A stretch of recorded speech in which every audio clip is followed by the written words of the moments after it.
सूर्य files में आपका स्वागत है। हमारे साथ बने रहें क्योंकि हम एक खूबसूरत आध्यात्मिक कहानी की शुरुआत कर रहे हैं। क्या आप जानते हैं कि भगवान जगन्नाथ यात्रा एक मुस्लिम व्यक्ति के लिए रुकी थी? अधिक जानने के लिए वीडियो पूरा देखें। यह भगवान विष्णु के बारे में एक बहुत ही रोचक सच्ची कहानी है। जहांगीर कुली खान, जिन्हें लाल बेग के नाम से भी जाना जाता है, मुगल साम्राज्य जहांगीर के शासनकाल के दौरान 1 वर्ष के लिए बंगाल के सूबेदार थे। ओडिशा में अपने एक सैन्य दौरे के दौरान उनकी मुलाकात एक युवा विधवा ब्राह्मणी महिला से हुई जो स्नान करके लौट रही थी। वह तुरंत अपनी सुंदरता से उसके मन को भा गई और उसने उसका अपहरण कर लिया और उससे शादी कर ली। सलाह बेग का जन्म उनके घर हुआ और उनके पिता ने उन्हें सेना में लड़ने के लिए बड़ा किया। लेकिन एक युद्ध में सलाह बेग गंभीर रूप से घायल हो गया और उसके पिता ने उसे और उसकी मां को छोड़ दिया क्योंकि उन्हें लगा कि सलाह बेग जीवित नहीं रह सकता। उसकी मां ने उसे ठीक करने के लिए बहुत सारी दवाइयां आजमाई, लेकिन सब व्यर्थ रहा।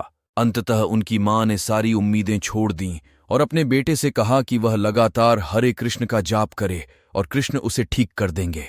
हालांकि सलाह बेग को शुरू में इस पर विश्वास नहीं हुआ, लेकिन अंततः वह जीने के लिए इसका जाप करने के लिए सहमत हो गया। वह मृत्युशैया पर दिन रात जप करने लगा। 2 दिन के बाद भगवान कृष्ण उसके सपने में आए और एक स्थान दिखाया जहां उसकी बीमारी की दवा रखी हुई है। जब सलाह बेग जागा तो वह कृष्ण द्वारा बताए गए स्थान पर आया और आश्चर्यजनक रूप से वहां औषधि पाई और अभिभूत हो गया। अगले दिन वह ठीक हो गए और वह अपना सैन्य कैरियर छोड़कर वृंदावन में रहने चले गए। उनके एक पड़ोसी ने उन्हें ओडिशा की जगन्नाथ रथ यात्रा के बारे में बताया और उसे देखने के लिए, लेकिन उन्हें देर हो चुकी थी और उन्होंने कृष्ण से उनकी प्रतीक्षा करने की प्रार्थना की। पुरी में जगन्नाथ रथ रुका। मंदिर प्रबंधन और अन्य लोगों ने रथ को आगे बढ़ाने के कई प्रयास किए, लेकिन कोई फायदा नहीं हुआ।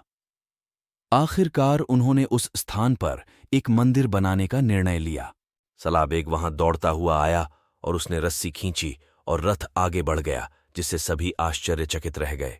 जो रथ 10 हाथियों के लिए नहीं चलता था, वह एक मुस्लिम भक्त के लिए चला गया। उनकी कहानी सुनने के बाद मंदिर प्रबंधन ने उनकी प्रशंसा की और उस स्थान पर उनका एक स्मारक बनवाया। साल बेग की स्मृति में आज भी उस स्थान पर रथ रोकने की परंपरा है। यह एक वास्तविक कहानी है और यह दर्शाती है कि भगवान विष्णु अपने भक्तों से प्रेम करते हैं, चाहे उनका धर्म कुछ भी हो। For more videos, like, share, subscribe our channel. Thank you for watching.